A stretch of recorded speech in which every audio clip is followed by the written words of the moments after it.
What's up guys, welcome back to another video. If you're new here, my name's Jake. Welcome to the JD Cars Automotive YouTube channel. Please be sure to go check us out at jd-cars.com. Follow us on Instagram at jd.cars, and please be sure to subscribe for more content. Finally back with another Jeep video here. I'm out at Motor Worx in Danvers, out on Route 1. Super stoked to be here at the Motor Worx shop. Be sure to go check out Motor Worx on Instagram. They've done some crazy builds, very impressive work, and I'm stoked and honored to be a part of the shop today. We're going to be re-gearing the Jeep with 488 gearing from rough country, as we are sitting on 37-inch Nitto trail grapplers. These things are quite heavy and they've caused the Jeep to become quite sluggish. In fact, I can barely even use 6th gear on the highway, so looking to get 6th gear back, looking to get that low-end torque back. So let's get in the shop and get to work.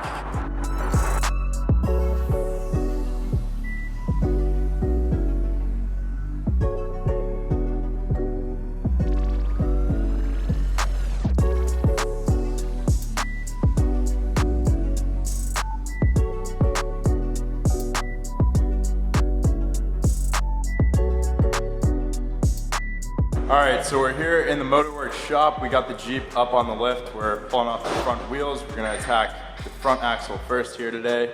And I'm here with the owner, John. He's going to give us a few words about Motor Worx. I'm John. I'm the owner of Motor Worx over here in Danvers, Massachusetts. Basically specialize in a lot of Jeep upfitting, trucks, as well as Harley-Davidson, snowmobiles, doing anything from general maintenance to a lot of full-blown custom stuff, a lot of lift kits, tires, re-gears, exhaust work, things like that. So we're going to re-gear this Jeep. Feel a lot better with this 37 wheel one. Sweet. So thus far we have done everything ourselves on the Jeep here, but this is something I was not comfortable doing on my own. I do not have the experience of doing this. So this is something I would definitely highly recommend coming to a professional for. Shimming gears is nothing to mess around with, so leaving it to the professionals today, but we'll still bring you through a couple of the steps of re-gearing your Jeep just so you have a better understanding of what the process is.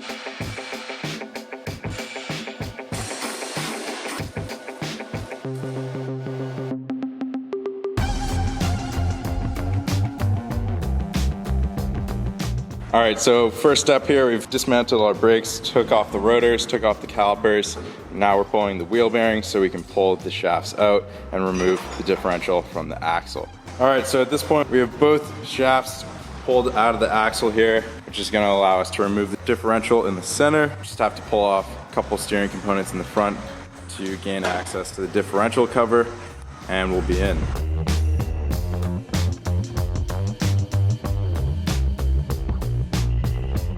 Time for the best smelling fluid in the world. Yeah, it smells so bad. Things you come in the next day, the whole scrub, and then you can't get rid of the smell.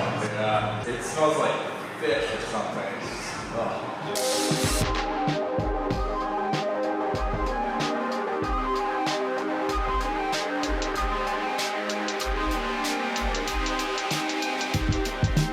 So pulling off the diff cover exposes the differential here. Here are the gears we're going to be swapping out today, our ring and pinion. This is the ring, and the pinion is hidden out back there. So now it's time to pull off our carrier bearing caps right here. We can pull out the differential and swap out the gearing.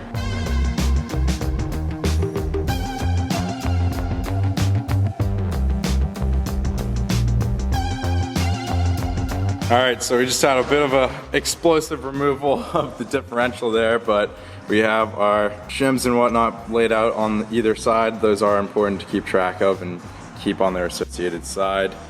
Here's our pinion gear, and John's got our ring gear and differential out on the bench over here. So time to swap it out. So that's what we're going to set rotational torque with, and that'll be how tight we put the preload on this inner bearing end as well as the outer top tip. And we go back to final assembly. So we have a total of 4 boxes here. We have a front gear set, rear gear set, and we have an install kit front and rear with our bearings and other associated miscellaneous parts. So because I'm just a regular Wrangler Sport, I don't have the Dana 40 or 44 up front. This is the rear, and this is the front. Here's a little size comparison for you guys.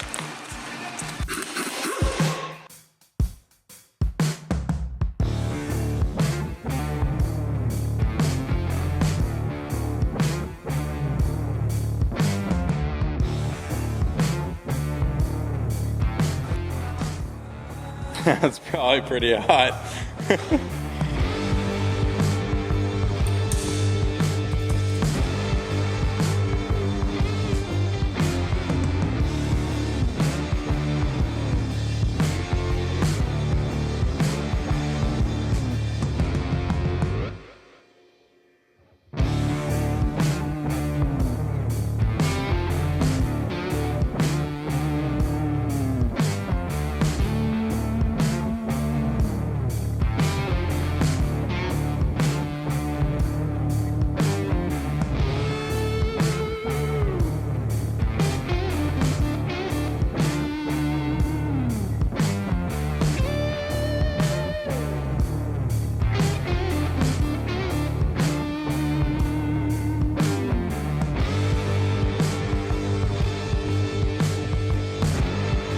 Okay, so John just got our new pinion bearing pressed on here. You can see huge size difference. Here's our stock pinion.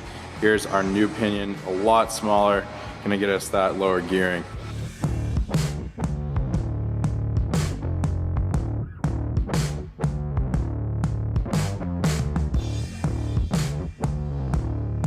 So what we're doing here, now that we have all of our slop or lashes, whatever you want to call it, out of the pinion, we're actually going to do the rotational torque. And rotational torque is basically the preload on both bearings and how easy this pinion actually turns. Correct spec for this is 12 to 15 inch-pounds. So we'll use our inch-pound torque wrench, and basically all we'll do is drag it nice and smooth. And you'll see where you go, where you are as far as inch-pounds. One of the biggest things that you want to take note of is this has a crush collar in it to set the preload on these bearings. As soon as that crush collar is crushed, that's it. You're not supposed to technically back these up, because you then will generate play. Crush collar actually crushes to a certain point, and then that's it. If you were to take preload, say, off of it, if you went too tight, you would actually have millimeters of space in between that crush collar and your bearings. So we're going to tighten this one. So surprisingly, even after tightening that down all the way, getting all the spacing, lashing, whatever you want out of it, it was still too loose. So John's just tightened it down again, and we're checking it again. Make sure we're between 12 and 15 inch-pounds.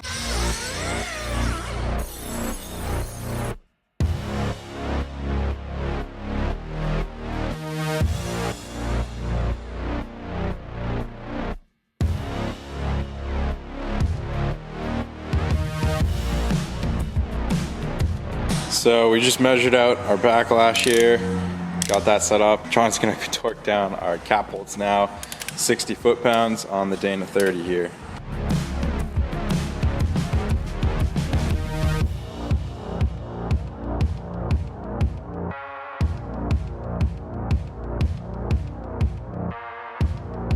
So we just pulled off the yoke, installed our pinion seal there, and we're reinstalling the yoke. The reason we did that is because if you ever have to remove your pinion during this process, say to swap out a shim, make an adjustment, you're gonna have to pull that pinion seal and you're gonna destroy it in the process and then have to replace it. So it's a good idea to leave that out until we have the pinion finalized and we're ready to go. So we just put a little RTV on the diff cover here. We're actually able to reuse this awesome lube locker gasket that we used in the inner seal video. Put a little RTV on the case and we'll seal her up. All right, so John just buttoned up the diff here. We filled her up with 80/90, and from here it's just reassembling the front axle, shafts going back in, wheel bearings, brakes, all that good stuff, and then we're gonna tackle the rear. All right, so the front axle is completely wrapped up, front wheels are back on. We've moved to the rear axle here, which is actually gonna be a simpler process compared to the front because we obviously don't have any steering components back here. It's gonna be a lot more straightforward. Just pull the shafts right out and it's gonna be the same exact process, swapping out our rear ring and pinion here. But I have doctor's appointments to run to, so I'm gonna run. John's gonna keep working on the Jeep here, and I'll see you guys when the job is all wrapped up. All right guys, we wrapped things up at Motor Worx. I'm sitting in the Jeep right now. Just realized I didn't do the outro at the shop. I was way too excited to hop in this thing and try it out. Now sitting at Home Depot, And I could not be happier with the outcome of re-gearing the Jeep. It feels worlds better. Right off the bat in first gear, can actually just let right off the clutch in first gear, not give it any gas, and it creeps right along. I can't imagine how slowly it creeps in 4-low. I've yet to do that. Maybe we'll do that in a couple minutes. But yeah, it feels great. It feels like the stock gearing on the stock tires, plus a little bit something. My stock gearing was 373, so typically you won't see that in a JKU, but 373 stock, we're now 488, feels really good. I can actually use 6th gear on the highway and climb hills in 6th gear, so that's great. I'm sitting at about, I think it was 24 or 2500 RPM at 60 miles an hour, so RPMs aren't through the roof, can still cruise at a nice speed, feels comfortable. Got a lot of torque down low. So overall, I'm really happy with the outcome of the 488 gearing, and I'm glad I went with that ratio. Actually, yeah, you know what? Before I head inside, let's go out back Home Depot, toss her in 4-low, and see just how slow this thing creeps on 37s. So first gear, this is no gas, just letting off the clutch. Beauty. So this is how slowly we're going, no gas, too high. It's like literally 2 miles an hour. So that's sick. You can idle at 5 miles an hour in second gear. No gas right now. Let's go out back here, toss in 4-low, and see what we got going on. There we go. 4-low engaged. Let's see what first gear does for us. I'm just gonna let off really slow here. That's idle. That's idle. We are crawling along. Hopefully you guys can see we are moving very slowly. Like definitely less than a mile an hour, maybe 1 mile an hour. Oh my God, lots of torque. So hopefully those shots right there gave you an idea of how much this is geared down. And do keep in mind we are on 37s. But overall, super satisfied with the outcome of this. Huge thank you to the owner of Motor Worx, John, for helping me out. He personally re-geared this with me today, took his entire Friday off to do so, and I thank you so much, John. I really appreciate it. I learned a ton. I had a lot of fun, and yeah, I would highly recommend re-gearing to anyone and everyone who owns a Jeep Wrangler and has put 35s and larger on it, especially if you're doing any off-roading. You're definitely going to want this, but if you're doing any towing, if you're driving long distances, or you like to use 6th gear on the highway, you're probably going to want to re-gear. Nobody really wants to do it. I didn't want to do it. I put it off for a year, but it's something that needs to happen. So I recommend biting the bullet and going for it. Hope you guys enjoyed the video. If you did, please go leave a like down below. Subscribe for more content. Thank you so much for watching, and I'll see y'all next time on JD Cars.